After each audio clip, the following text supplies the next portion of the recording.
Es muy difícil cambiar los demás, por no decir imposible. Yo hablaba de ayuno intermitente, calistenia, cuando esto... Este está loco, ¿no? Este está loco de la cabeza, no puedes forzar el cambio y lo peor que puedes hacer es criticar. Empezó realmente como algo que yo hacía como hobby y cuando lo llevas al mundo online llega la magia de Internet. Es un poco de estrés en la vida, es muy bueno, ¿eh? El estrés nos centra, la motivación, la vidilla, ¿no? El estrés, pero es en la dosis adecuada. No nos engañemos, había un componente de suerte, ¿eh? Porque este libro funcionó bien al principio y en la pandemia es verdad que, claro, todo el mundo está buscando como cierto bálsamo emocional. Estaba vendiendo más de 1000 copias al día, ¿eh? Una locura absoluta. Y no somos más que átomos colocados de cierta manera que han dado lugar a la consciencia. Para mí, espiritualidad tiene que ver con el propósito que tú le das a la vida. ¿Crees que después de la muerte no hay nada? Yo creo...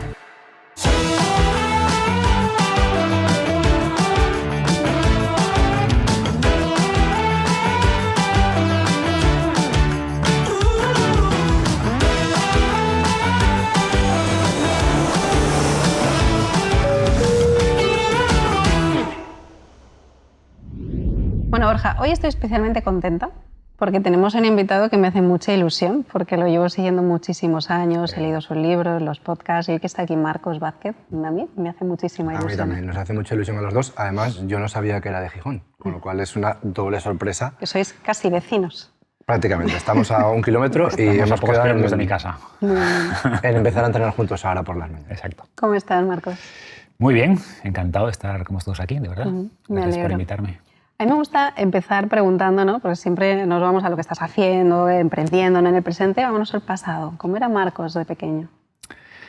Marcos de pequeño era un niño enfermizo. Yo fui asmático, de hecho yo siempre cuento que mis primeros recuerdos eran de tener asma, ¿no? De sentir que me moría y decirle a mi madre, me estoy muriendo, llévame al hospital, ¿no? Y yo recuerdo eso, son mis primeros recuerdos. Y creo que ese Marcos enfermizo de niño pues condicionó muchas cosas después, ¿no? Que siempre considerase la salud como algo muy importante. Y después, creo que no condicionó mi vida, ¿eh? O sea, no voy de víctima, después lo sobrellevaba bastante bien, simplemente sabía que si iba a jugar a fútbol, pues después iba a pasarlo mal, que si iba, yo qué sé, a jugar en el pueblo al pajar, también tenía alergia a los ácaros, pues iba a estar fatal 2 días. No me importaba, yo lo hacía igualmente, mi madre me echaba la bronca, pero no lo recuerdo como un drama tampoco, simplemente que sabía que tenía limitaciones, ¿no? Y luego también recuerdo que quizás por eso pues era muy delgadito, pesaba poco, me costaba ganar peso, era pequeñito. Entonces, bueno, pues sí tuve un poco siempre esa mentalidad de, bueno, soy así, simplemente intentaré superar la parte del asma, pero ser delgado y tener poco músculo pues es lo que me ha tocado, ¿no? Luego me di cuenta que no es así necesariamente, que puedes mejorar mucho, claro. Pero es un poco los recuerdos que tengo ligados a la salud de mi niñez y adolescencia. ¿Y qué querías ser de mayor? ¿Lo recuerdas? Pues siempre me interesó mucho la tecnología y me interesó mucho la salud. Entonces yo era de los que con 12, 13 años se programaban sus juegos ahí en BASIC, ¿no? Mi padre sabía algo de informática, porque daba informática en el colegio, él era profesor, y teníamos un ordenador en casa cuando muy poca gente lo tenía, y él hizo un cursito de BASIC y yo le miraba los libros y programaba mis pequeños juegos. Entonces siempre tuve claro que iba por ahí, que iba a ir por la parte de tecnología. Me tiraba mucho también la parte de salud. Entonces, en algún momento jugué con la idea de medicina, pero bueno, lo de diseccionar cadáveres y tal me echaba un poquito para atrás y la tecnología me llevaba mucho. Y además, cuando ya tuve que tomar una decisión sobre qué estudiar, empezaba el boom de Internet, ¿no? Y veía que era un mundo súper potente y por eso me decidí por la parte de ingeniería informática, ¿no? Que es lo que estudié curiosamente. Y la parte de salud fue más un hobby que me acompañó siempre. Y luego al final cambié un poco las tornas, ¿no? Y dejé lo de la tecnología como hobby y a lo que me dedico es la salud. Y cuéntanos un poquito cómo se hace ese cambio, ¿no? Porque pasas como de un mundo pues, muy racional, ¿no? a algo totalmente contrario, ¿no? Bueno, o sea, yo creo que para la ciencia de la salud es muy racional también, ¿no? Lo que pasa es que tiene otras dimensiones que no son tan frías como la ingeniería o la física o la matemática, que es lo que rige más la informática.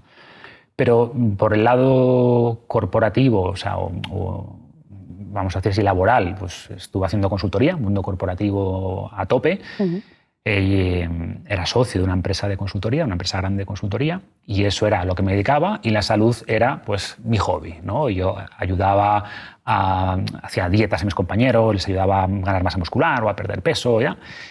Y con el tiempo ellos me decían, ostras, es que estas ideas que tienes, que además son como rompedoras, ¿no? Yo hablaba de ayuno intermitente y de calistenia cuando este está loco, ¿no? Este está loco de la cabeza, pero lo que dice lo pruebo y funciona, ¿no? Y entonces fue ese grupo originalmente el que me animó a poner todas estas ideas en un blog, ¿no? Empezaba a estar el boom de los blogs, porque querían llevar esas ideas a sus amigos, a sus familiares. Y así empezó. Empezó realmente como algo que yo hacía en mis ratos libres, como hobby, con mis amigos, compañeros y tal. Y cuando lo llevas al mundo online, pues llega la magia de Internet, ¿no? Que de repente te empiezan a escribir gente que no conoces de nada.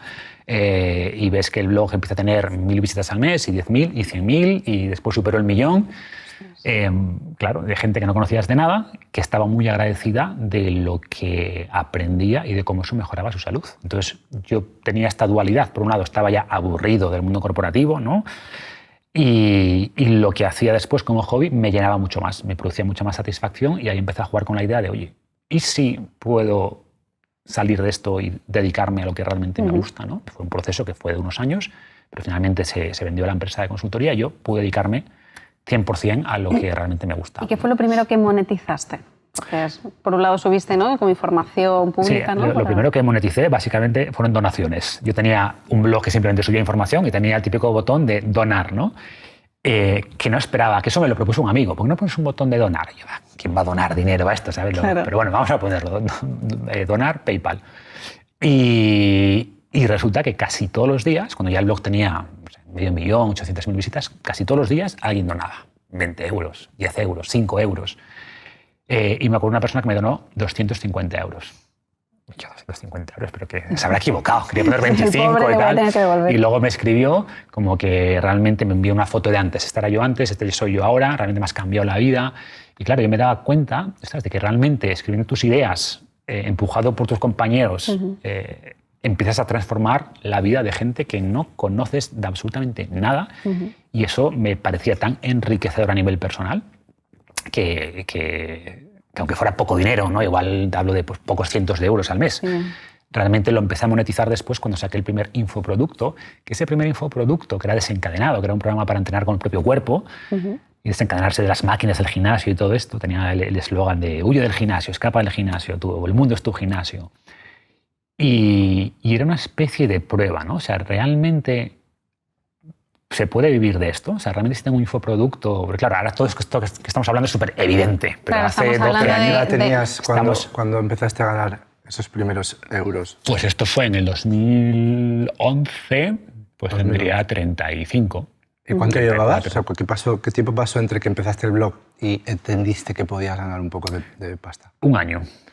Vale. O sea, que no eran únicamente donaciones. Cuando saqué el las primer... donaciones, un año. No, donaciones pocos meses, ¿eh? Vale, pocos meses. Pero ahora está lo de 200 euros al mes. Al poco de empezar a emprender, sí, empezaste a entender meses, que podías hacer dinero. El botón de PayPal, no me acuerdo, lo puse a los 4 o 5 meses, que ya el blog creció muy rápido, muy rápido.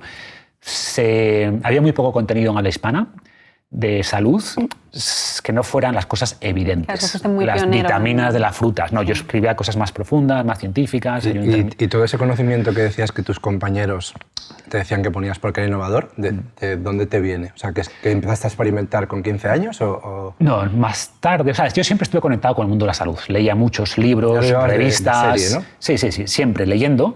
Es verdad que, claro, antes de Internet, pues leías por lo que había, que eran las revistas, los programas de salud. La gran revolución fue Internet. Cuando yo descubro que en Internet puedes acceder a estudios, claro, a los papers, claro, los artículos científicos. Digo, ostras, es que esto es el conocimiento de verdad, no es la revista de saber vivir, es los estudios científicos, ¿no?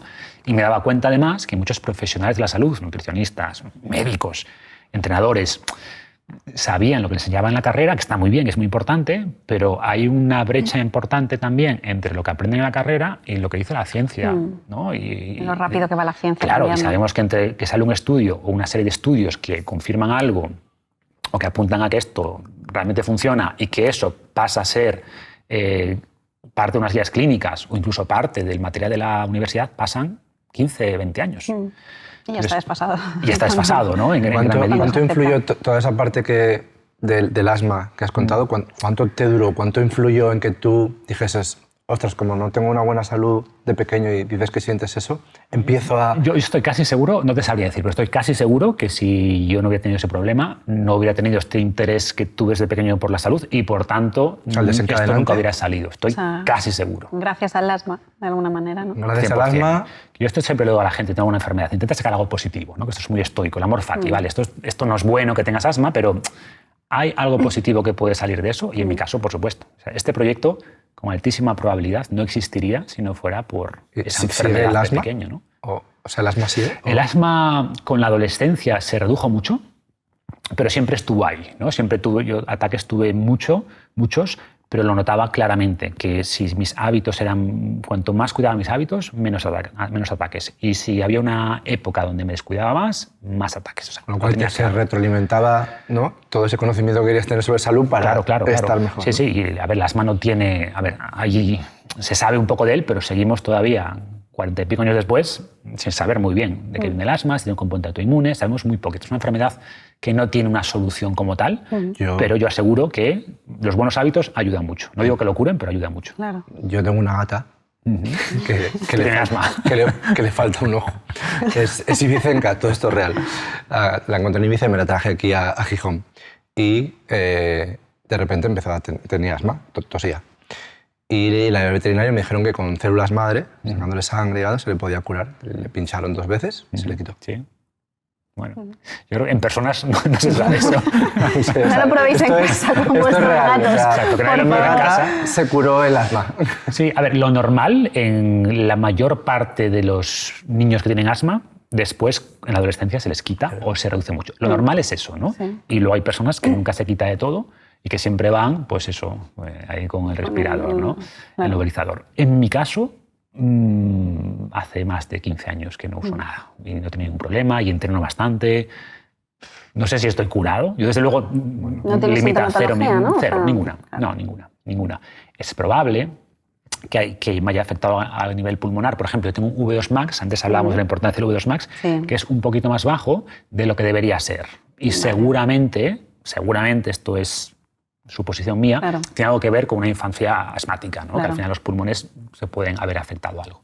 Pero vamos, cero impacto. Vale, entonces comentabas que empezaste el blog de manera muy rápida, viste cómo empezaban las visualizaciones, ¿no? A entrar gente a leer y decides probar con un infoproducto cuando en esa época, hace 12 años o así, prácticamente no había infoproductos. No había. ¿No? En habla hispana no había. Yo siempre miraba mucho el mercado americano, ¿no? Y me acuerdo que en el 2007, 2008, leí un libro de Tim Ferriss, lo conoceréis, él tiene un libro que se llama The 4-Hour Workweek, ¿no? Y él hablaba un poco de esta idea de poder vivir de Internet y viajar por el mundo y tal, vivir desde cualquier parte y tener ingresos en un sitio y vivir en un sitio más barato. Y yo decía, ostras, esto es posible, ¿no? Y contaba un montón de casos. Esta idílica, ¿no? Y ahí empezó un poco esta idea, ¿no? Ahí empezó un poco esta idea. De hecho, yo lo que hice después, cuando en el 2013 ya dejé la empresa, cuando se vendió la empresa, dije, bueno, pues esta es la mía, ¿no? Todo convergía, como que el blog ya tenía cierto éxito, saqué el primer infoproducto que funcionó muy bien. Bueno, muy bien para lo que las expectativas que yo tenía. ¿Qué el infoproducto? El infoproducto era un PDF, ¿eh? Era un PDF. O sea, cuando digo infoproducto es un PDF. La gente compraba y se descargaba. Ya está, es lo que era. Y era un programa de entrenamiento, ¿no? Que funcionó muy bien. Y yo aproveché, pues en ese momento estuve 6 meses con mi mujer dando la vuelta al mundo. Wow. Para probar esta idea, ¿no? Oye, se puede. Se puede realmente ser nómada digital, porque te das cuenta que es un peñazo, ¿eh? O sea, al final tienes ganas de volver a casa, a tu cama. 100%. A mí me gusta mucho viajar, pero no se me ocurría dar la vuelta al mundo otra vez. O sea, me gusta ir a un sitio, visitarlo y me vuelvo a mi casa. Pero bueno, esta idea romántica de dar la vuelta al mundo, pues ya, check, hecho. Y sobre todo, comprobar que puedes seguir ganando dinero y que el negocio puede seguir creciendo a pesar de estar viviendo en Tailandia, en Indonesia, en Australia, en Hawái, ¿no? Y ese fue el comienzo de la historia y luego pues el proyecto no ha hecho más que crecer, ¿no? Ha superado todas mis expectativas. Además has diversificado muchísimo, ¿no? Pues todos los libros, programas... Sí, pero no es tanto una estrategia de negocio, la diversificación es más un tema de mantenerme yo interesado. Vale. O sea, al final, lo que yo he notado de la gente que empezó conmigo, que estaban conmigo en 2011, 2012, la mayoría han desaparecido. Yo creo que han desaparecido en gran medida porque se han quemado, ¿no? Porque tenían una línea, tenían un tema, ese tema se cansan de él o deja de ser interesante para el mercado y ese tema y ellos desaparecen.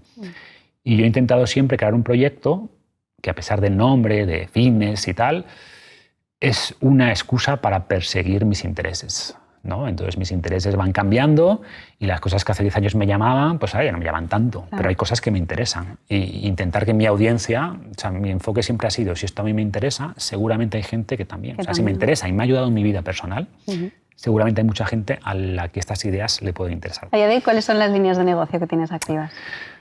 Bueno, a ver, o sea, ahora digamos que tengo el proyecto Fitness Revolucionario, que es como el centro, un poco la madre nodriza, que al final se basa principalmente en venta de infoproductos, de formaciones o programas y libros, ¿no? Eso es lo principal. Y eventos / charlas. Y lo que he intentado es crear con socios, con gente, empresas alrededor de Fitness Revolucionario, donde Fitness Revolucionario pueda aportar y que sean cosas que puedan ayudar a la gente, ¿no? Es decir, oye, pues en vez de vender los suplementos de X marca, que no sé ni cómo los hacen ni qué ingredientes tiene, bueno, pues porque no creamos nosotros una marca de suplementación donde controlamos que eso sea de calidad y vendemos estos productos, ¿no? O lo mismo con equipamiento deportivo, o lo mismo, yo qué sé, pues soy muy fan del café, bueno, pues porque no creamos una empresa de café, o formación a profesionales, pues una empresa de formación a profesionales. Entonces, esas son empresas donde estoy con gente. Fitness Revolucionario tiene una patita ahí y yo prefiero promocionar empresas que no solo son más interesantes a nivel de negocio porque soy parte de esas empresas, sino que puedo controlar mucho más lo que hacen esas empresas y cuál es la calidad y cómo tratan a los clientes, ¿no? Entonces he intentado diversificar en todos los ámbitos, o sea, mantener un proyecto que sea 100% mío, y luego ir construyendo con socios empresas de toda índole. Pues eso, desde café a... Sí, que quizá tampoco te requieren tanto tiempo. Claro, ¿no? Cada empresa tiene su responsable, claro, ¿no? Aportar la parte que te corresponde, pero dejar hacer, ¿no? Quizá exacto. Hace nada, pues además, aprovechando que estamos en Gijón, pues ahí en el Polo Tecnológico, en Impulsa, pues estamos creando una empresa de longevidad, de test para medir desde aspectos genéticos que influyen en la longevidad, a marcadores... Entonces, muchas cosas. En el fondo estoy en un montón de proyectos y todos me interesan. Un poco es la gracia. Hay muchos proyectos que me plantean y digo, ostras, esto es una mina, esto es súper rentable. Es que no me apetece. Paso. Porque no tu foco, por lo que veo, nunca ha sido el dinero a la hora de... No, o sea, por suerte soy un privilegiado en el sentido de que yo cuando me retiré me planteaba cuál es el peor escenario. El peor escenario es que esto sea un fracaso absoluto. Bueno, mira, da igual, tengo suficiente dinero, me había ido bien, siempre me gustó mucho invertir, tenía suficiente para vivir modestamente, pero para vivir. Y por tanto, luego el proyecto pues, me ha dado mucho más dinero de lo que yo esperaba. Yo lo que no quiero es que esto me deje de gustar. Claro. Entonces, no es, evidentemente es un negocio, tiene que dar dinero y las cosas que no dan dinero las cierro, eso es así. Pero... Y las cosas que vea, que oye, esto me interesa mucho, pero esto veo imposible sacar dinero, pues tampoco. Lo dejo como hobbies y eso, ¿no? Pero al final tiene que haber este solape, ¿no? Entre que, oye, este es un proyecto que puede ser rentable, parece que hay un mercado para esto, pero sobre todo que me interesa. Además ha sido como muy orgánico, ¿no? De alguna manera. Muy orgánico. Y con gente, muchas veces que han sido seguidores, los que te traen ideas, ¿no? Y muchos seguidores se han convertido en buenos amigos y en socios. Entonces, algo para mí fundamental de este proyecto, que le agradezco muchísimo, es haber conocido a gente que sería inviable que los hubiera conocido como vosotros, ¿no? Que estamos aquí sentados y es por el proyecto, ¿no? Por el vuestro y por el mío. Entonces, crear proyectos es una forma también de conectar con gente que está un poco en la misma vibración, en los mismos intereses que tú, ¿no? Y eso es súper enriquecedor también. Comentabas antes que, bueno, según el estoicismo, ¿no? Y a mí me gustaría preguntarte también, porque no solo hablas de salud, de bienestar, sino que también es una pata fundamental, ¿no? De cuándo aparece en tu vida. El estoicismo hace muchos años. Yo siempre cuento que también de adolescente tenía muchas... cuestionaba mucho las ideas de la religión, ¿no? Mis abuelos eran muy religiosos, yo era de los que te obligaban a ir a misa, a hacer la comunión, pero como que no creía en estas cosas, ¿vale? Pero sí creía que tiene sentido que haya ciertas conductas, ciertas guías, ¿no? Ciertas guías, códigos morales, como quieras llamar.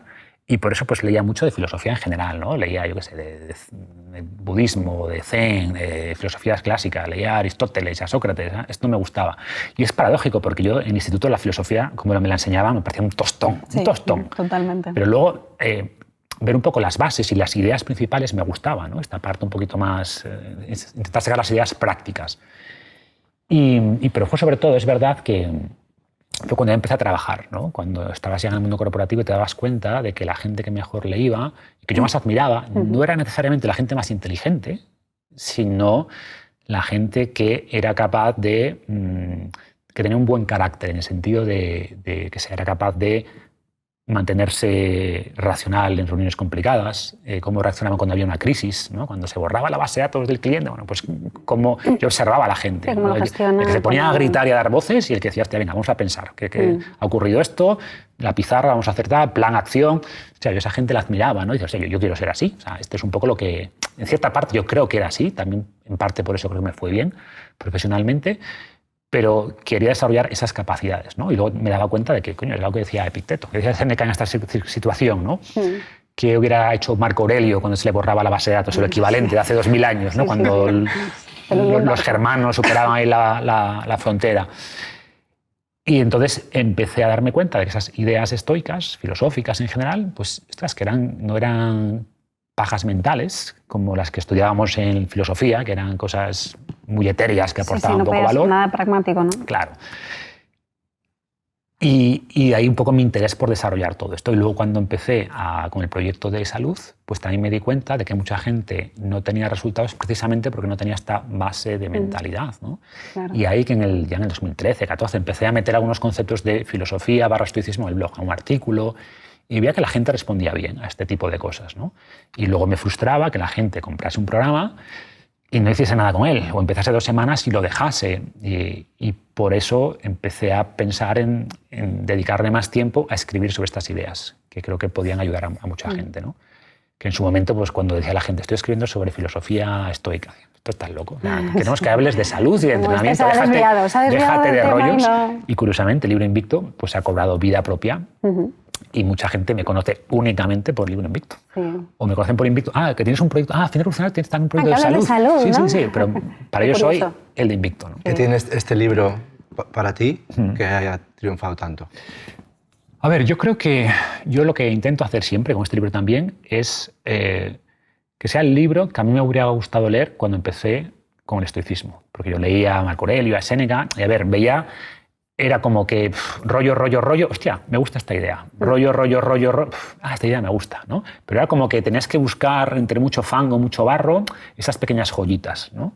Era como buscando pepitas de oro, pero hay mucho rollo. Además, las traducciones en español son un desastre, de verdad, un desastre absoluto. Sí, el lenguaje de ese tipo de lenguaje arcaico, no es útil. Y yo cuando la gente le decía, pues mira, a mí el estoicismo me ha ayudado mucho, lea a Séneca, lea a Marco Aurelio, venían, vale, esto es un rollo.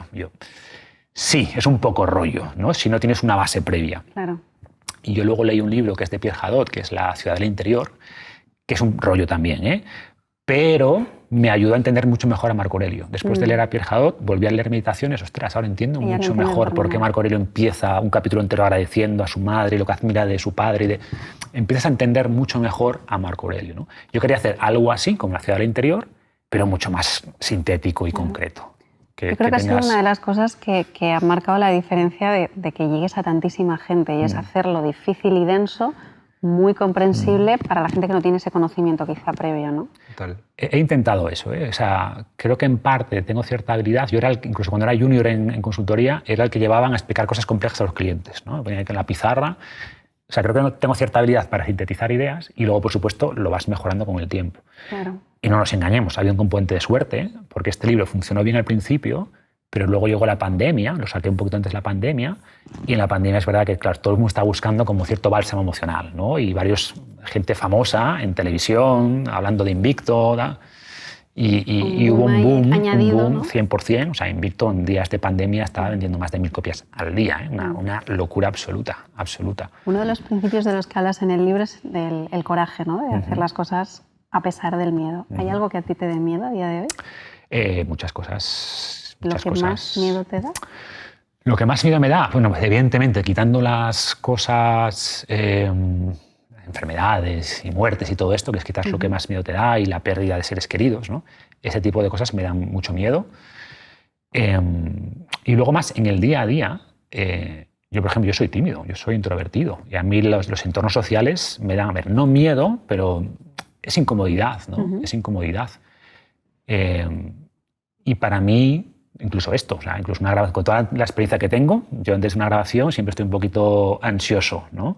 Y me trabo más, que si estoy con unos amigos, pero bueno, es parte de lo que tienes que superar, ¿no? Y enfrentarte, el otro día estaba en un teatro hablando de 800 personas, ¿no? Un evento que además yo montamos con una de las empresas. Y son cosas que te dan miedo, pero que tienes que enfrentar. Se te ve bastante suelto, ¿eh? Bueno, en parte es experiencia, pero al final yo tengo cierta ansiedad social, es así, soy consciente de eso. Entonces, más allá de las cosas evidentes que dan miedo, ¿no? De la muerte, enfermedad y tal, en el día a día, pues yo tengo cierta ansiedad social. ¿Crees que después de la muerte no hay nada? Yo creo, depende de que llames nada, yo creo que hay lo mismo que antes del nacimiento. ¿Tú llamas a eso nada? ¿O es algo? Depende. Pues lo mismo.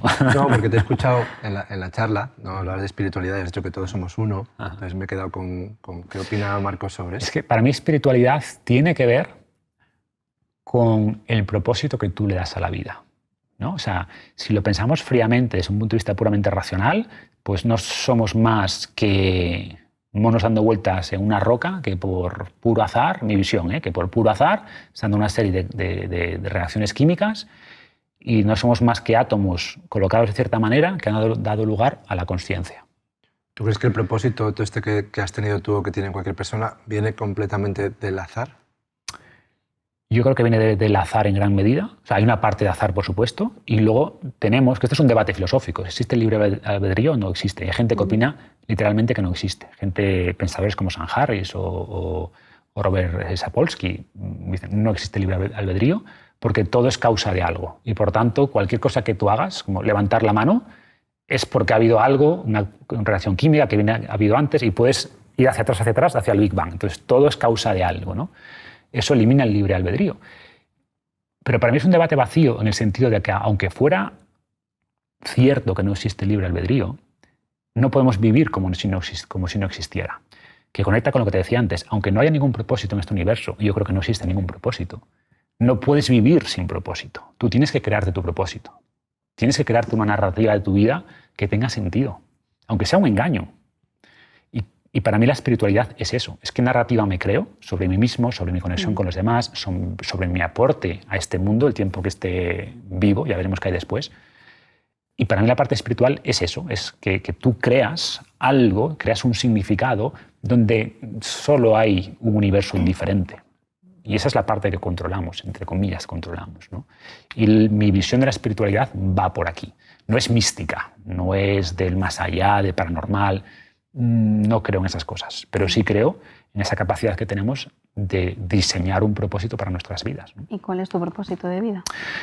Mi propósito es muy fuerte, que para mucha gente puede ser una tontería, pero yo empecé a tener este propósito a partir de esos mensajes que os comentaba antes, ¿no? de agradecimiento de gente que literalmente ha salvado la vida. El otro día, un evento, en este que os decía, hicimos después voy a dar muchos datos,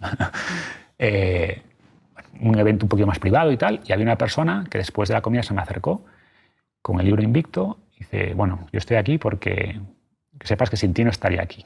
¿Qué quieres decir? Pues que yo estaba con el coche enfrente de un barranco a punto de tirarme y tal, y este libro fue el que hizo que no lo hiciera y que ahora llevo una vida feliz. Y claro, esas cosas es como... Solo por eso ya tu propósito ya está. 100%. Pero es eso muchas veces con mucha gente, ¿no? Entonces a mí el hecho de poder ayudar a la gente, o sea, de recibir esos mensajes, que es un poco egoísta si lo piensas, ¿no? En el fondo, vale, tu propósito es... Bueno, es como que... Al final... Como tengo satisfacción, ¿no? Sí, bueno, pero para mí es propósito. Entonces siempre el altruismo llevaría una parte de egoísmo, claro, ¿no? Entonces, correcto, es otro debate filosófico, ¿no? ¿Eres altruista realmente o realmente ayudas a los demás porque te sientes bien? Yo siempre ¿no? pienso, ¿qué más da que sea egoísta? Ese es el punto. Si Yo tengo un debate mental a veces con eso y digo, olvida de tu mente y si estás ayudando a alguien yo tengo esa visión, ¿no? Entonces, mi propósito va por ahí, o sea, levantarme cada día pensando que lo que hago, hay gente ahí fuera que lo agradece de verdad, que lo agradece ya no solo por perder unos kilitos y verse mejor en el espejo, que está muy bien, sino porque hay gente que me ha dicho directamente que si no fuera por Invicto, por los mensajes que doy, ostras, pues o no estarían o estarían mucho peor. Entonces, eso personalmente aporta mucho propósito a mí. ¿Te ves toda la vida dando conocimiento y aportando sobre salud? ¿O dices tú, bueno, cuando tengas 60 me voy a dar la vuelta al mundo a hacer un tipo de deporte? O sea, no lo sé. Digamos que tu motivación sigue como el primer día. O sea, yo creo que al ser una persona tan curiosa, siempre voy a estar haciendo cosas. ¿El qué? No lo sé. Pero lo que tengo claro es que los objetivos cambian en la vida, ¿no? Y te das cuenta al cumplir años, ¿no? O sea, yo recuerdo que mi objetivo de joven era hacer dinero y retirarme en la playa. Y eso en parte lo cumplí. O sea, cuando compré la empresa, compramos una casa en la playa, hay unas vistas ahí al Pacífico en Puerto Vallarta y era muy guay, ¿no? Pero después de 2 años ahí es como... ¿Y ahora qué? ¿Y ahora qué? ¿Sabes? Sobre todo cuando el proyecto ya estaba creciendo y veías que me aportaba mucho más eso que estar ahí haciendo surf en la playa, que estaba muy guay, que está muy bien, pero creo que los propósitos requieren acción y requieren aportar algo a los demás. Es un poco mi conclusión también después de haber pasado por esos ciclos, ¿no? Del objetivo fácil, entre comillas, que todos tenemos, de, hostia, pues tener dinero para poder retirarme, vivir en la playa, hacer surf. De verdad, no te va a llenar. Va a estar simpático un tiempo, una pero mente no... curiosa, una persona activa. Exacto. ¿no? Creo que a nadie, pero especialmente si tienes una mente curiosa y sobre todo te das cuenta que por suerte lo que tú haces ayuda a los demás. Porque puede ser curioso para ti, que también es válido, ¿eh? O sea, tengo una mente curiosa de estar estudiando, aprendiendo, genial, pero si además lo que aprendes lo sintetizas y lo intentas transmitir de manera práctica y ves que eso ayuda a la gente, es una sensación muy potente.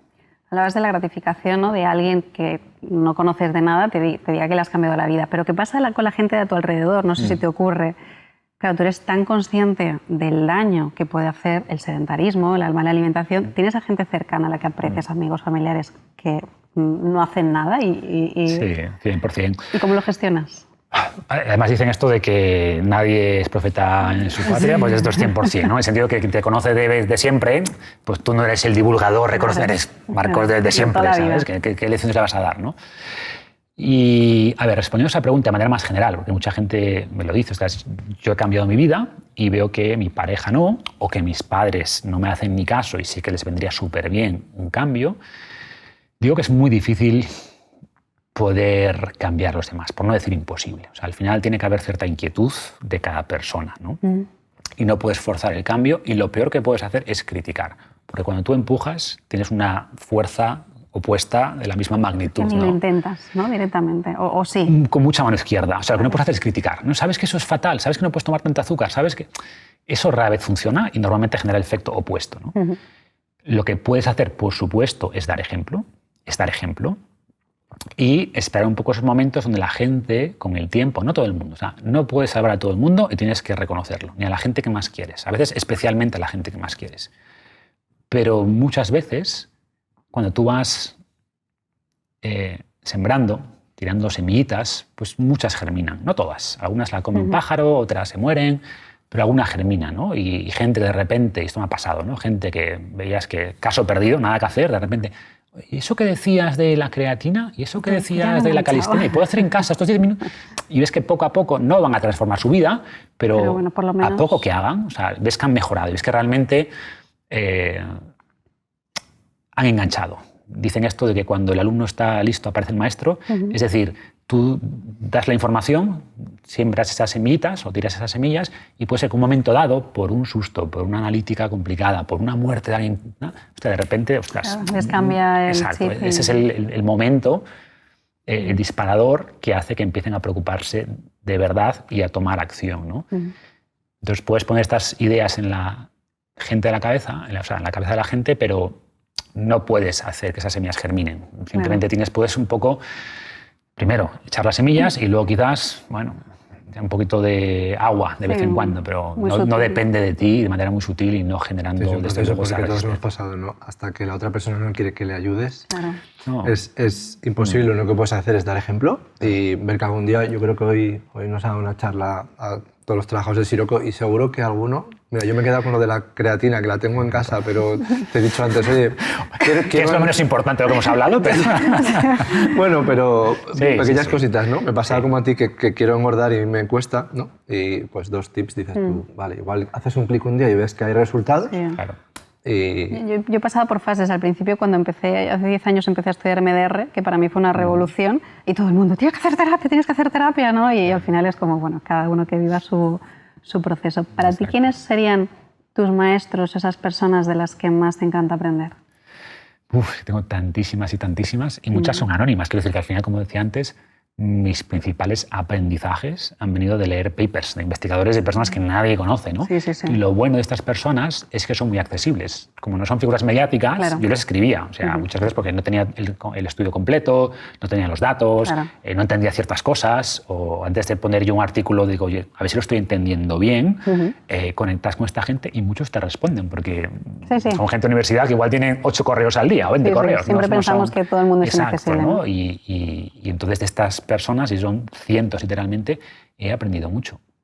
Y luego ya depende del ámbito, ¿no? O sea, por ejemplo, de las primeras personas que yo empecé a aprender de entrenamiento, pues por aquel entonces estaba Mark Rippetoe, Pavel Tsatsouline en temas de entrenamiento de fuerza, Phil Maffetone en temas de entrenamiento de resistencia, en temas un poco más de pensamiento racional, pues me gustaba mucho desde Sam Harris a Pinker. Bueno, de cada ámbito he tenido como gente a la que admiro, con las que por desgracia no tengo contacto, ¿no? Son figuras ya muy reconocidas, pero como te decía, he aprendido muchísimo de gente anónima, que son simplemente los que estudian cosas, los que están en terreno estudiando ratas y humanos en laboratorio, ¿no? Una preguntita, es que a mí me vienen mis inicios que han sido como parecidos, yo también tuve un blog y tal. Entiendo que cuando empezaste tu blog lo reventó a visitas y ahora ha acabado, bueno, hace últimos años, la moda de los blogs. ¿Has notado esa bajada de tráfico? 100%. Vale. En parte porque yo mismo he dejado de escribir. Claro, viste que la cosa caía, ¿no? O sea, yo en 2014 empecé un podcast, ¿no? También fui bastante pionero porque cuando empecé con el podcast nadie sabía que era un podcast. Yo decía a la gente, tengo un podcast. ¿Eso qué es? ¿Cómo se escucha, no? Y entonces el podcast empezó a crecer muy rápido también, porque fue, y sobre todo en 2017, que fue como ya el mundo de los podcasts, y el mío estaba muy bien posicionado. Y allá ya veía que los blogs empezaban a... O sea, que el podcast estaba creciendo muy rápido y el blog estaba atascado. Ya no bajaba, pero no crecía. Más has coincidido justo en esa época de tanto el blog como el podcast, ¿no? De ir hacia arriba. Exacto. O sea, cogí muy buenos momentos, tanto cuando los blogs empezaban a ser muy populares y luego el podcast, de hecho... Antes de que fuera popular. El 2014 y 15 me costó generar descargas porque nadie escuchaba podcast. El inicio del podcast, claro. La gente no tenía, no sabía cómo escuchar podcast. Empezó a crecer mucho. ¿Y dónde lo empezaste? ¿Cómo? ¿Dónde lo empezaste, el podcast? Sobre todo, donde más descargas tenía fue Evox, que es una empresa española. Porque era Spotify todavía no. Era Evox y Apple. Pero Evox en España funcionaba muy bien. Y conozco al fundador y la verdad que es un proyecto... Bueno, ahora está un poquito de capa caída por el tema de Spotify, pero en su momento era una plataforma muy potente, española, y funcionaba muy, muy bien. Desde tu punto de vista, ¿qué cosas o qué ingredientes tiene que tener un podcast para que funcione, para que llame la atención? A ver, no sé si soy más indicado para responder esa pregunta. Punto 1, que tengas algo distinto, algo interesante que contar, que cuentes algo interesante y útil. Bueno, lo de útil es, sí, útil. Lo que pasa es que estaba pensando que en algunos de los podcasts, cuando había, por ejemplo, los podcasts de iVoox más escuchados, estaban programas de humor. Ya. ¿no? Sigue pasando, ¿eh? De entretenimiento, O sea, ¿no? al Al final. 3 y está Nadie sabe nada. Claro, entonces, pero es útil, bueno, sí. Las no mañanas es mi de definición. Federico suelen estar ahí también, ¿no? No es mi definición. ¿Cómo se llama este? Buena Fuente, ¿no? Está primero en iVoox. Sí. Bueno, es útil, te entretiene, ¿no? No es mi definición de útil, pero bueno, que son más de entretenimiento. Bueno, claro. Que es útil, es relativo. Con claro, tu podcast es diferente, así que la manera lo que es divulgas... útil en el sentido que mejore tu vida y no sea simplemente de pasar un ratito divertido, ¿no? Que sea interesante y que sea algo distinto. O sea, es verdad que ahora es muy complicado diferenciar un podcast, pues porque hay tantísimos, ¿no? Claro. Entonces, hace 3 años te diferenciabas haciendo esto, ¿no? Con despliegue de cámaras, tal. Ahora ya no es tan diferencial. Lo sigue siendo, ¿eh? Pero ya no es tan diferencial como lo era hace 3 años. Pues es muy difícil marcar la diferencia. Hace 3 años esto estaría, hostia, ya hay cámaras... cámaras, calidad... Vamos tarde, Borja. Bueno, no, nunca es tarde, también. Yo lo que decía, hablando con nuestros amigos Sergio y Juan de Tengo un Plan. O sea, ellos empezaron cuando estaba también bastante saturado y en 2 años se han hecho un hueco enorme. O sea, ¿por qué? Yo creo que naturalidad, cómo son ellos, la personalidad es importante. O sea, hay muchos ingredientes. Hay ingredientes más fáciles de de medir, ¿no? Que es, oye, que sea algo distinto, que sea algo interesante, que la gente valore y tal. Y luego están aspectos mucho más intangibles, pues eso, cómo transmites tú, tu personalidad, cómo te ríes, cómo que cómo caigas bien a la preguntas. gente, que entre dentro de la moda. Para un proyecto en internet nunca hay una fórmula común. No hay una fórmula. Hay algo O sea, hay ciertos ingredientes que tienen que estar, Sí. pero puedes tener todos los ingredientes perfectos y que eso no sepa, salga. lo pruebes, ¿no? Esa receta sepa fatal, Sí. o al revés. crees la que energía tengas- correcta con las personas Sí, correctas es y muy enganchas, difícil. y luego en un podcast, obviamente, en porcentaje no sé cuánto darle, pero el invitado, obviamente, Claro, es la clave. No es lo mismo que venga Marcos Vázquez. Con todos los imagino cientos, no sé cuántos podcasts tendrás ya grabados. 400 y pico. Ay, Dios, sé que son 400 y pico. cientos, pero Wow. no nos queda rato para llegar ahí. Entiendo que te costará mucho encontrar invitados, ¿no? Seguir manteniendo esa... No me cuesta, no me cuesta. Otra cosa es que sean invitados, claro, que quieran venir, ¿no? Pero Ya. yo, gente con la que tengo interés de hablar, no me los acabo. A ver, cuesta buscar esa... Por ejemplo, te decía antes, tengo conexión con muchos investigadores, pero sé que será un fracaso en el podcast, porque no son gente que vaya a comunicar muy Claro. bien, ¿sabes? Son unos cracks en lo suyo, entonces tienes que buscar esa intersección en gente que sepa de lo que habla y que sepa comunicarlo, y esa gente escasea, ¿no? A mí alguien que admiro mucho también, Carlos López Otín, que además de aquí de la Universidad de Oviedo, es un investigador muy reconocido, y eres muy bueno en lo suyo, y luego tiene una manera de contar las cosas que es fascinante, ¿no? Que es casi poético. Claro, Carlos López Otín hay uno, ¿no? Hay muy pocos, ¿no?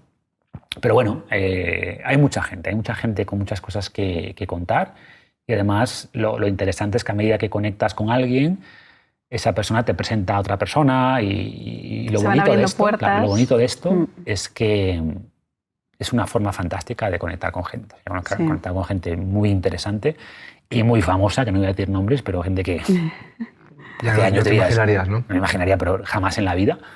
Y gente que no es tan conocida, pero que es espectacular en Y que cuanto te a aporta, conocimiento, ¿no? que te aporta muchísimo. Sí. Nosotros tenemos la suerte que para mí lo que más es la experiencia de conocer. Además intentamos siempre pasar un ratito, realmente estar y conectar con la persona, y te llevas, es una maravilla, es un regalo. Sí, es fantástico. Y luego, aunque no sean entrevistas, claro, a mí los temas que me interesan es que no se agotan. Lo mismo, dicen al final que cuando tú aprendes, esto es lo que sabes, ¿no? Un círculo con tu conocimiento, y lo que desconoces es lo que está alrededor. Pues es verdad que cuando el círculo de lo que sabes es mayor, el contacto con lo que desconoces también crece. O sea, cuanto más aprendes, más consciente eres de lo que ignoras. Solo sé que no sé nada, ¿no? Tal Esto, cual, vamos, tal cual. es O sea, matemático. es tal cual así. Entonces, dices, hostia, es que esto no sabía ni que existía. Pero gracias a que he aprendido esto, me doy cuenta de que hay algo más allá que no sabía que existía. Total. También son unos temas que se están actualizando con una rapidez, ¿no? tan brutal, que siempre tienes algo nuevo a lo que poder aportar. Una pregunta fácil, ¿no? Después de todo tu conocimiento, es una pregunta muy típica que te hará todo el mundo.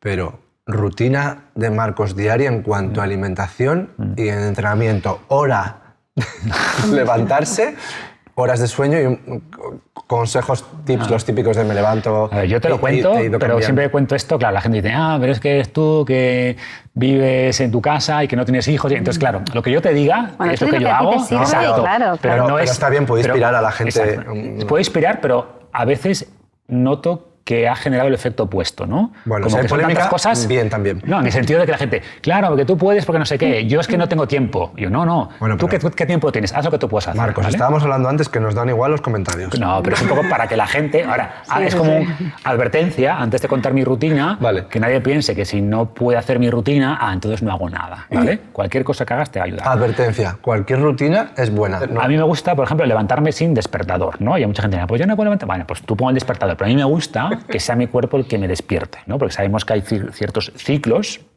de sueño más liviano, más profundo, y que tienen ciertos tiempos, y tú te despiertas cuando finalizas el ciclo que toca, ¿no? Entonces es mucho mejor eso que despertarte cuando el despertador toca en medio de tu ciclo REM, ¿Qué no sé hora qué, es? ¿no? Totalmente. Más o Generalmente es raro que sea más tarde de las 7:15, raro que sea antes de las 6:30. Es como entre 6:30, tenías muy- 7, por ahí, ¿no? ¿Te acuestas? Y me acuesto, bueno, te lo cuento al final. Vamos a empezar. Sí, empezamos que por el tarda- principio. Sin interrumpir. No, tarda en contarlo, casi se quedan. Empezamos por el Vamos, principio. vamos. Empezamos por el principio. Me levanto a esa hora ¿Por luz o porque te despiertas? porque me despierto. Porque Vale, yo o sea que no tienes la bajo ventana- mucho la persiana Vale. porque la habitación me gusta que esté muy oscura, muy Vale. oscura. Luego hablamos de eso. Me levanto, intento hacer algo de movimiento, pero muy suave, ¿eh? Es un poco más como de activación. Pongo mi cafecito y luego me gusta planificar el día. O sea, a mí me da mucha calma. O sea, tengo un diario, yo hice mi diario propio, diseñado para mí, con lo que yo llevo de registro, cómo planifico el día, lo que tengo que hacer, los pendientes, etc. Después... Perdona. ¿No bebes agua? Bueno, sí, vale. Vamos a ese nivel de detalle. Bueno, pues claro, No, a ver, vamos, quiero saberlo todo. Bueno, me he visto. No, Sí, me has dicho voy que voy al baño. te mueves un poco. Voy al baño. Bebes agua y café. Bebo agua y ahí suelo tomar vitamina, vamos a los suplementos. Claro, no te suelo tomar saltes nada. vitamina D y suelo tomar omega 3. El omega 3, aunque es mejor tomarlo con la comida, ¿no? Entonces, los días que no desayuno no tomo el omega 3 porque se absorbe mejor con la comida. Suelo tomar por la mañana vitamina D y omega 3. Salvo que sea verano. En verano no tomo vitamina D. Y luego preparo el café, con el café hago la planificación, estoy un rato ahí, miro el correo. A mí me gusta mirar el correo, aunque hay gente que dice, no mires el correo. A mí me gusta como asegurarme que el mundo no se ha caído por la noche, ¿vale? Que más o menos no tengo ningún fuego y con eso me quedo tranquilo. Y luego desayuno. A veces hago ayuno intermitente, pero me gusta desayunar. O sea, desayuno la mayor parte de los días. Y después del desayuno... Espera. ¿no? ¿Qué sueles desayunar? Vale, vamos. Me gusta me todo el gusta detalle. rotar. O sea, normalmente desayuno o huevos. Por ejemplo, desayuné huevos con champiñones y un poquito de queso. Entonces, huevos 2-3 días a la semana casi seguro, distintas variedades. Avena, me gusta mucho también la avena en todas sus variedades. O sea, porridge avena, overnights... que se llaman baked oats, como oats, o sea, avena como al horno, como una especie de pastelito de avena con proteína. Y muchas veces mi desayuno es los restos de la cena, o sea, que sobró, pues me como eso. Y los restos de la cena es mi desayuno, ¿no? Claro. O sea, nos han taladrado en la cabeza que un desayuno tiene que ser... Leche, cereales, exacto, la fruta con el zumo, con los cereales, con el lácteo. La tostada. La tostada. El desayuno es cualquier cosa. Es comida, ¿no? Sí, Y de sí, hecho... sí. Tengo esto que a mucha gente no le gusta, que digo que mucha gente confunde un desayuno con un postre. O sea, su desayuno es un postre. El croissant, la napolitana, los churros, tío, eso no es un desayuno, eso no es comida, ¿vale? Esto es un domingo de celebración. ¿no? Claro, o sea, en general, por un lado nos dicen la comida más importante del día es el desayuno y para mucha gente es la peor comida del día. Es donde meten más basura, más ultraprocesados, etc. ¿no? Pero bueno, desayuno y luego me pongo a trabajar. Intento me gusta trabajar por bloques de tiempo, ¿no? Cosas como, no hago pomodoros como tal, pero similares. O sea, perdona, de 7:30. Sí. Tomas el café, el agua, te mueves, desayunas. ¿A qué hora? ¿A las 10, 9? No, yo termino de desayunar antes de las 9, casi siempre. ¿Y te pones a Casi trabajar siempre. ya? Sí, yo empiezo a trabajar a las 9, incluso antes, puede variar un poquito, pero es muy raro. ¿Trabajas ponerte el ordenador? Sí. Vale. Sí, para mí es ordenador. Es ordenador. Que no es lo más saludable del mundo, pero es ordenador. Y ahí intento por la mañana trabajar en temas más demandantes cognitivamente, ¿no? Investigación, escritura, etcétera, con descansos. Cada 45 minutos o según cómo me sienta, hago cosas como las que hemos hecho hoy, como esos pequeños snacks de movimiento, ¿no? A media mañana me tomo un té matcha. Es un té matcha o de jengibre, de función de lo que tenga, pero me gusta un té... o sea, después... Yo cierro la cafeína con ese té, porque el té tiene cafeína también, ¿no? Y luego a partir de ahí tomo café después de comer, pero descafeinado. Bueno, me estoy adelantando. Té matcha a mitad de la mañana y después vuelvo a trabajar un ratito hasta la 1. A la 1 suelo entrenar, porque me gusta entrenar ahí, primero porque puedo, y es como que he cerrado la parte de trabajo más intensa mentalmente, es como que desconecto un poco, es espacio para mí. Tengo un gimnasio en casa, normalmente tengo un gimnasio fuera, o sea, 2 gimnasios, el de fuera y el de dentro. ¿Tienes un gimnasio en casa? Sí, uno que está fuera, Oye, cubierto. Avísame que yo a la 1 estoy ahí. Cuando quieras. Mañana a la 1. Cuidado que luego no te lo quitas de encima. Mañana, bueno, pues... Mira, ya está el vecino. Mañana voy a Barcelona, pero... Cuando quieras. Es que vivimos al lado. Vídeo entrenando. Claro, hacemos un poco de... Pues yo normalmente a la 1 entreno. Y de 1 a 2 generalmente. 1 hora. Sí, 1 hora. Sí, puede ser 1 a 10, según cómo sea la rutina, pero 1 hora. Y ahí me tomo mi batido post-entreno, que tiene un plátano, frutos rojos congelados, creatina, proteína. Meto algo de fibra. Me gusta mucho el psyllium, cáscara de psyllium. ¿Qué más he hecho? Le pongo canela, extracto de frutos rojos. ¿Te lo haces tú? Me lo hago yo, sí, en casa. ¿Qué más le pongo? canela lo he dicho ya, ¿no? Un poquito de kéfir, de cabra. Un batido bien completo, vamos. Sí, Acaba Marcos de entrenar. Y después de eso como. Después del como. batido comes. Sí. Tienes hambre, entiendo. Sí. O sea, mi Pero gran después- comida del día es esa. Después de Entonces, ese la pedazo de ventana batido, metabólica a Sí, tope. tengo ya el estómago entrenado para comer. O sea, esa comes mucho, cantidad. vamos a decir, pero tú tomas el batido y luego comes. Sí. ¿Qué comes? Dame una comida. ya. Siempre hay una proteína, que puede ser pescado, pollo, carne y tal, o puede ser un cocido de legumbres, y acompañando una fuente de almidón, que pueden ser patatas. Me gusta mucho la air fryer, me resistí bastante, pero estoy contento con ella, porque haces cosas con muy poquito aceite, Yo también pero la que quedan utilizo un muy montón. bien, quedan muy bien. O, Las alitas de pollo ahí están, que te mueres. sí, de ricas. ya me das la receta que no, Están no muy las ricas, tengo. están muy pollo. ricas. Me están dando un hambre. Sí, es hora de la cena. O arroz, o boniato, o verduras asadas, ¿no? O sea, proteína con carbohidrato, con almidón, y luego una ensalada. Esa es un poquito más o menos la receta. Y luego de postre tomamos un café que es descafeinado con chocolate. Chocolate oscuro, 80%, 90%. ¿no? ¿Por algo en concreto el chocolate o simplemente porque te apetece? O sea, me gusta, Ay, primero. todo el Sí, día. sí. Y luego Bueno, pero el es que chocolate, sí tiene eso es su un buen sentido, alimento, ¿eh? Sí, claro. tiene flavonoles, o sea, Claro. tiene compuestos vasodilatadores, se ha visto que es beneficioso para la salud cardiovascular, para la salud cerebral, y luego tiene un montón también de polifenoles antiinflamatorios. O sea, el Maravilloso. cacao Lo es hago muy bueno, bien. pero claro, es cacao de verdad, es chocolate al menos 85-90% Sí, sí. para que tenga beneficios. Sí, 85, me lo como 85. Exacto, perfecto. ¿Y qué más? Y después por la tarde pues vuelvo, trabajo otro rato, también con esos descansos, y por la tarde suelen ser más reuniones con el equipo, ¿no? De las distintas empresas o de Fin Revolucionario, o entrevistas. Intento grabarlas por la tarde siempre que el entrevistado pueda, porque no requiere tanto esfuerzo mental.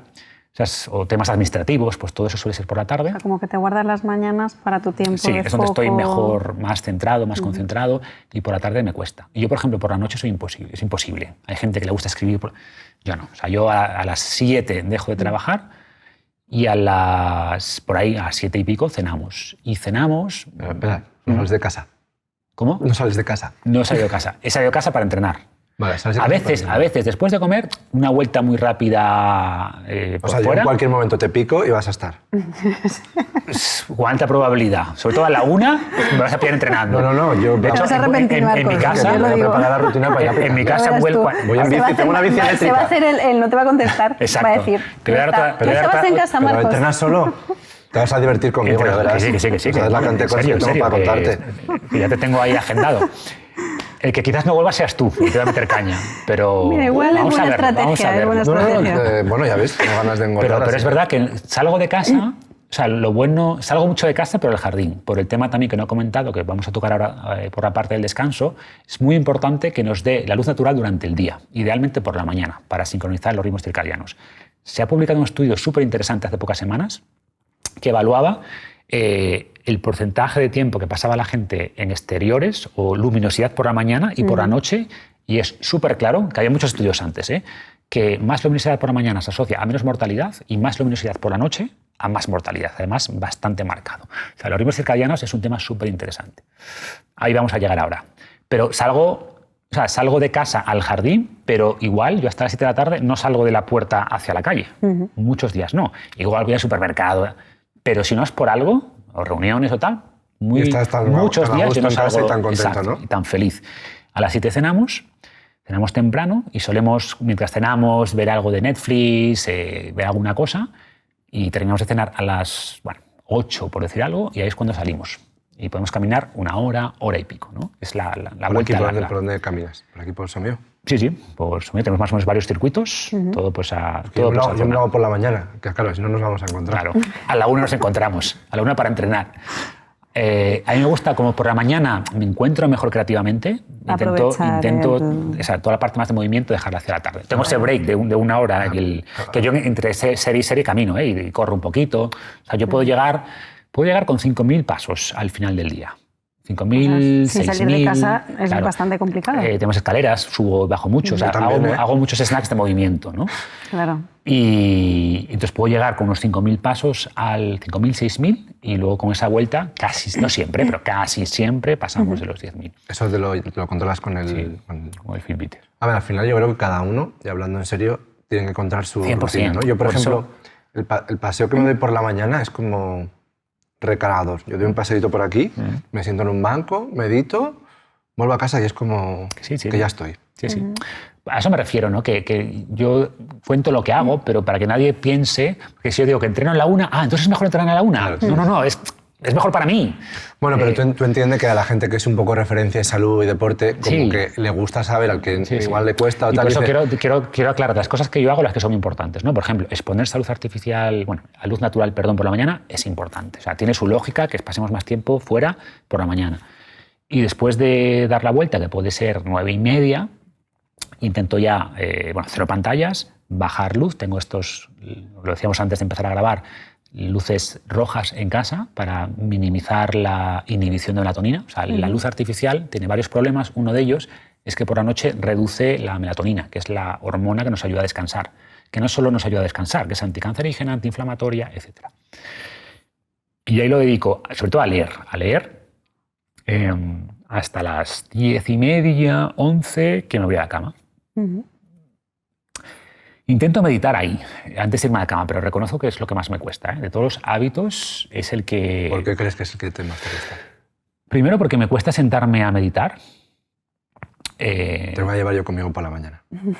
Puede ser. Y luego porque me gusta mucho leer, entonces, claro, la meditación le roba tiempo a la lectura. Bueno, no deja de ser lo mismo. Lee un poquito más, ¿no? Y al exacto, final para mí estoy aquí leyendo, tal, y tengo que dejar el libro para... Bueno, pero al final meditar es todo, estás tú concentrado. Sí, y tal, sí. No me tienes que convencer de los beneficios, simplemente digo de lo que más me cuesta. Por ejemplo, entrenar no me cuesta, porque como es al final de la mañana, casi como lo agradezco, es como, vale, ya he cerrado la parte de trabajo, claro, y es mi momento para tal. Meditar es lo que más me cuesta, es lo que más me cuesta. Y no lo he comentado, hago por la mañana muchas veces, tampoco siempre, pero con cierta frecuencia, respiraciones Wim Hof, que son hiperventilaciones. Sí, esto sí que yo las he hecho alguna vez. Y lo bueno de las hiperventilaciones para mí es que el método Wim Hof en menos tiempo me da beneficios equivalentes a los que obtengo con la meditación más tradicional, ¿no? Me ayuda a estar en un estado de calma y es más rápido. Son 30 o 40 respiraciones rápidas, con apneas. Y es una forma para mí de lograr ese estado de esa activación calmada y me es mucho más fácil y me genera menos resistencia que la meditación más tradicional de estar ahí sentado. Y sientes que como es algo más activo, más dinámico, ¿no? Exacto, cuesta menos. Exacto. Y eso es, y por la noche lo que decía, importante intentar en la habitación no tener el móvil lo dejo fuera. En mi habitación hay cero tecnología, no hay LEDs, no hay pantallas, no hay televisión. Bajo la persiana para que haya máxima oscuridad. O sea, no tienes el móvil, yo creo que mucha gente lo puede tener por si te llama, pasa algo, ¿no? A ver, yo lo tengo, o sea, mi habitación está aquí, puerta... Lo escuchas, pero no lo tienes... Si suena, lo escucho. Si llama, te tienes que levantar. Hombre, si me llaman, sí, por suerte no llama mucho por la noche, pero sí, digo, o sea, lo escucharía. Si te llaman a las 12 de la noche, normalmente ha pasado algo, claro, no es habitual. O sea, si hay una emergencia, por ejemplo, yo viví mucho tiempo en México, entonces, claro, me ocurría que cuando venía a España, claro, me llamaban de madrugada, ¿no? Claro. Con la consultoría. No, viví en México cuando me retiré de consultoría. Estuve viviendo en México hasta el 2000 en la playa, hasta el 2019. Entonces, cuando me vine a España, como tenía muchos contactos en México, pues me llamaban al teléfono mexicano que tenía también. Entonces me despertaba muchas noches. Dije, no, el mexicano en modo avión, para que no me despertase por la noche. El español lo tengo activo por la noche porque, bueno, pues si hay una urgencia, ¿no? Entonces no lo tengo en la habitación, pero si suena lo escucharía. ¿Y el fin de semana cambias algo la rutina por ese fin de semana? Sí, otro tipo de entrenamiento, no salida en bici. No, el fin de semana me gusta, por ejemplo, durante la semana llego muy justo a los pasos. Llego a los 10.000, check, ya está. El fin de semana intento hacer caminatas más largas, pasar más tiempo fuera, trabajo, pero menos. Bueno, digo que trabajo porque para mí lo que hago no es trabajo, o sea, me gusta, yo disfruto haciendo lo que hago, pero intento forzarme a estar menos tiempo con ordenador. Claro, igual estoy un par de horas por la mañana y un par de horas por la tarde, pero intento pasar más tiempo fuera, estar más con los amigos, entonces el fin de semana suele ser muy distinto, claro. A la playa, vamos a ir a la Ñora a darnos un bañito muchas veces los domingos, también podemos quedar. Aquí al lado, claro. ¿Y algún placer así confesable? Confesable. Sí. O inconfesable también, o sea, luego si quieres contamos. Sí, pero... a ver, yo soy bastante flexible, o sea, soy bastante flexible y me he flexibilizado con el tiempo también. Tuve mis años un poquito más estricto y incluso he cambiado la forma en la que divulgo, porque me he dado cuenta de que mucha gente las cosas que yo decía, que a veces al principio igual era un poquito más tajante, ¿no? De Claro. esto es bueno, esto es malo. Como no llegan al todo. Exacto, se frustraba mucho o se autoculpaban si un día se comían, yo qué sé, unos churros o una pizza Sí. o lo que fuera. Ustedes me di cuenta que la parte mental es súper importante y que tenemos que aprender también a disfrutar todos estos placeres sin Sí, culpa. totalmente. Y yo si voy a comer con unos amigos me pido cualquier cosa y nadie diría, y me tomo mis 2 o 3 copas de vino. O sea, que en ese sentido me relajo bastante. Sí. ¿eh? Fíjate, O yo si creo- viajamos, o sea, Sí. si cualquier postre, el más asqueroso que te puedas imaginar, si es el postre típico de, me lo pruebo. Sí, O sea, sí, sí. Sin duda. ¿Te gustan los postres? Sí, me gustan. A ver, me gustan. Sí. O sea, sí, pero no soy súper goloso, ¿eh? O sea, que me gustan, pero no soy... Ya. Si es el típico postre de siempre, digo, va, paso, ¿sabes? Pero si es algo nuevo, por probar algo nuevo. Pero no soy especialmente goloso. O sea, a mí, por ejemplo, me gusta el pan. Y lo que hago es los viernes me hago un bocadillo de un pan bueno, un pan de masa madre, con queso bueno, con jamón bueno. Bueno, pues es un placer Pequeño para placer, mí. ¿no? Sí. Tampoco es malo, tampoco es lo mejor del mundo, pero tampoco es malo, ¿no? Claro. Pero es algo que disfruto mucho más eso que un postre, una tarta de queso. Porque has eliminado los cereales de tu alimentación. No. Como avena muchas veces. Es verdad que no como muchos cereales, pero avena, por ejemplo, me gusta la avena. O el pan que te digo de masa madre suele ser un pan de mezcla de trigo, centeno. Entonces no los he eliminado, ¿eh? Pero no es... Son una parte pequeña de lo que como. Me gustan más las legumbres, son mucho más ricas nutricionalmente. No los he eliminado, pero bueno, no como muchos cereales y no sobre todo muchos cereales refinados, ¿no? El típico pan blanco, es que es muy raro que coma pan blanco. Bueno, si voy a un restaurante y es el que hay, pues igual lo pruebo, pero no, en casa no tenemos pan, por ejemplo. A mí me gustaría preguntarte, porque cuando escucho podcast es como que, aparte de escuchar la historia de la persona, me gusta mucho como esas cosas de bajar a tierra, ¿no? Pragmáticas. Si pudieras dar 3 consejos para alguien nivel 0, es decir, te acabo de conocer, quiero empezar a cambiar hábitos, y 3 hábitos para esa persona que, bueno, ya tiene claro más o menos lo que tiene que hacer y quiere mejorar un poquito. Esos son 6. Claro, he hecho 3 y 3. 3. A ver, Sabemos sumar. Mira, vamos a ver. A mí me gusta plantear esto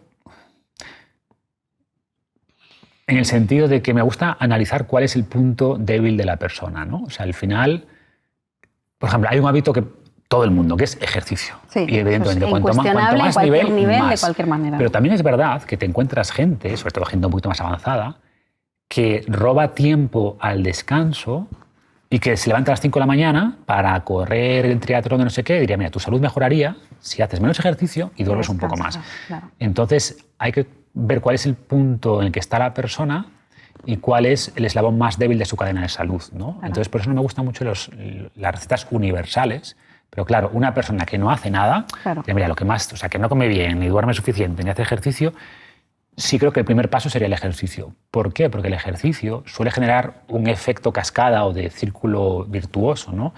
Empiezas a hacer ejercicio, lo más probable es que descanses mejor. O sea, porque el ejercicio ayuda al descanso. Y si duermes mejor, es más probable que tengas más energía para hacer Claro. ejercicio al día siguiente. Y normalmente cuando empiezas a hacer ejercicio, el cuerpo te pide comer un poco mejor. Entonces es como una puerta de entrada muy buena, que además de los beneficios directos que te da el ejercicio, genera una cascada, una ramificación después de beneficios Claro. adicionales que no tienes únicamente si mejoras la comida, ¿no? Que también es muy importante, ¿eh? Y por ejemplo, en la comida, mi punto de entrada con la gente suele ser el desayuno.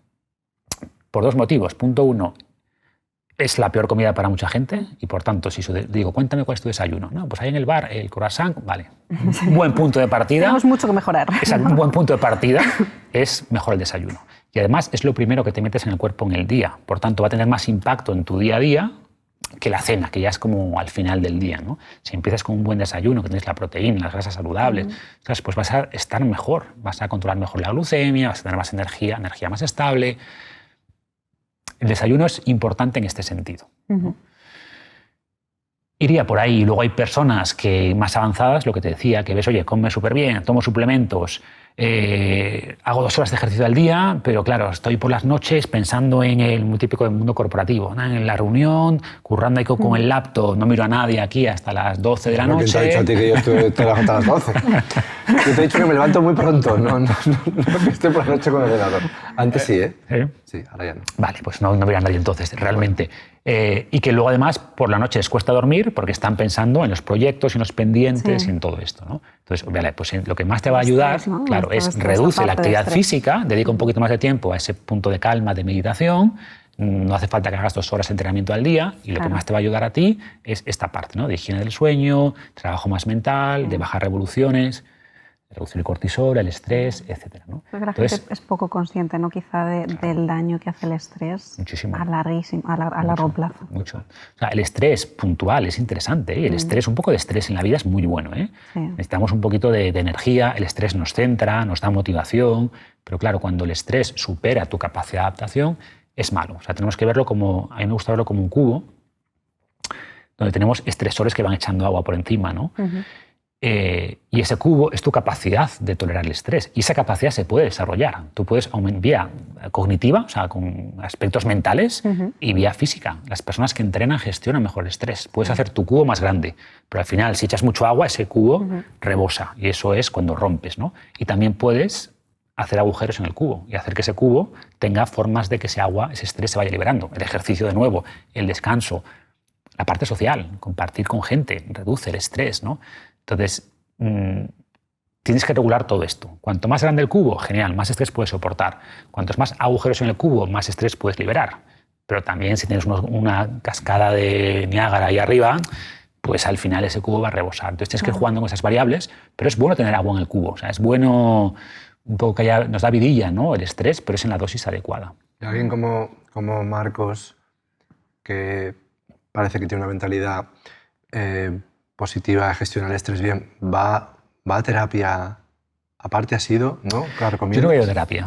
Nunca has ido a terapia. Nunca he ido a terapia. Bueno, Alex es psicóloga. Sí, lo sé. Lo estoy confesando. Además, me ha mirado como con culpa, sí, ¿no? Como diciendo, sí. no voy a terapia. O sea, nunca lo has probado, nunca lo has necesitado, entiendo, ¿no? Yo he dicho personalmente que cuando me han preguntado, ¿todo el mundo debería ir a terapia? Yo, sí, no te va a hacer mal, ¿no? No. Ahora no diría eso. Diría, no todo el mundo necesita terapia. ¿Hace cuánto decías que sí?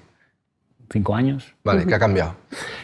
Ha cambiado que he tenido experiencias de gente que ha ido a terapia y ha estado peor. Bueno, claro. Ya, nos ponemos a buscar ejemplos. Claro, a lo que voy es que hay una cosa en medicina que se llama iatrogenia, que es que la medicina hace daño. La medicina hace daño, o sea, hay mucho daño. Y hay mucha gente que va al médico y termina peor. ¿Para ti la terapia es ir al médico? Sí, es medicina. Es medicina. Yo ahora lo veo como medicina. Vale, pero si lo miras desde un punto de vista, vamos a poner un poco más, voy a alguien a contarle cosas que no me atrevo a contarle a nadie. Cuéntaselo a un amigo. ¿Eh? Cuéntaselo a un amigo. Vale, pero que no, insisto, no me atrevo a contárselas a nadie. No te hablo de mí, ¿eh? No me atrevo a contárselas a nadie. Tú lo cuentas todo. No, quiero decir ese caso es una persona que la terapia le puede ayudar. A lo que voy es eso, ¿no? Es como... Pero ese es mi mensaje. Mi mensaje no es no vais a... Cuidado, que no vais al psicólogo. Se entiende. No todo el mundo... No te ha hecho falta. No todo el mundo tiene que ir al psicólogo. Tienes algo que te pesa, hostias, tengo algo que tal... Genial. Seguramente a ti te vaya a ayudar. Yo personalmente he tenido muchos pacientes que han venido y me han contado barbaridades de cosas que han hecho otros psicólogos y es como, bueno, yo siempre intento decir, bueno, pues cada psicólogo funcionamos de una manera, pero digo, como por ejemplo ha empezado a trabajar un trauma sin herramientas, cómo han abierto una caja que no sabían luego cerrar. Es que he tenido casos de eso y en niños también, y casos y algunos cercanos, cercanos, en el sentido de alguien que estaba un poquito tal, pero que por... Que la han medicado, por ejemplo. No, sin ir a médica, por el tema más emocional, puramente. Sí, de un tema que estaba ahí, que no te afectaba, vamos a rascar y vamos a ir a tu infancia, ¿no? Y de repente he visto una persona, hostia, se venía abajo y ha pasado meses jodido. El consejo es la prudencia y más que la formación, porque yo creo que la mayoría de los sanitarios pecan de, y más formación y más libros, la supervisión. Yo siempre me he supervisado con los casos difíciles y con los sencillos. Siempre he tenido a mis 2 o 3 psicólogos de referencia que me sacaban 15 años en experiencia, que me han dicho, por aquí sí, por aquí no, vas bien. O sea, desde mi punto de vista, eso es lo que haría que no se abrieran melones sin saber. ¿Qué consejo le darías? Porque claro, esto es como un entrenador. Tú vas a un entrenador y puede ser muy bueno, y de repente es muy malo y te acaba con la... O sea, es muy complicado saber si un psicólogo es bueno. Eso te iba a decir. Es muy complicado, porque a lo mejor a tu amiga que te lo recomienda y vas con toda la confianza y tu amiga no ha tenido melones que abrir y tú vas... A ti te abrieron el melón y se lió. Claro, o sea, es complicado, ahora que estamos haciendo selección para nuevos psicólogos para la clínica, es complicado saber si yo contrato por intuición. Yo también. Eso es fundamental, ¿no? Que tengas la confianza con Marcos, por ejemplo, estaría contratado para cualquier cosa. Para lo que sea. Como psicólogo. Para todo. Pero eso es un tema súper interesante. Hay un libro que he leído hace poco que se llama Bad Therapy, no sé si está en inglés, de terapia mala, Bueno, no solo este libro, ¿eh? Y hay cosas del libro que no estoy de acuerdo, ¿eh? O sea, como todo, hay que separar un poquito la paja del trigo. Pero como mensaje general, si hay algo en lo que dice que estoy muy de acuerdo, es que hacer demasiado énfasis en la salud mental puede dañar la salud mental. O sea, hemos pasado, yo creo, en mi percepción, hemos pasado de la salud mental no importa, no demasiado estoicismo, te lo aguantas y ya está, a todo salud mental. ¿Cómo te encuentras hoy? Háblame de tus emociones.